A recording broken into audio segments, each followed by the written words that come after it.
அதை விட ஒரு பெரிய நடிகர் தமிழ்நாட்டுக்கு வேணும். வேங்கை வயல்ல குடிநீர் தொட்டியில மலத்தை கலந்துட்டாங்க. அந்த மக்கள் அவ்வளவு வருத்தப்பட்டாங்க இந்த விஷயத்தினால. இன்றைக்கு வரைக்கும் முதல்வரா துணை முதலமைச்சரா அந்த மக்களை சென்று சந்திக்கவே இல்லை. மலம் கலந்த தொட்டி அந்த இடத்திற்கு பாதிக்கப்பட்ட மக்களை சந்திக்காத முதலமைச்சர் ஊட்டி உதகையிலே மலர் கண்காட்சி கண்டிருத்துக் கொண்டிருக்கிறார் என்றால் இது நடிப்பா?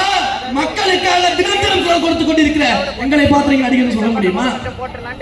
அப்ப எந்த அளவுக்கு நீங்க நரேட்டிவ் செட் பண்றீங்க? எந்த அளவுக்கு உங்களுக்கு பயம் வந்திருக்குது? அந்த பயம் வரணும்.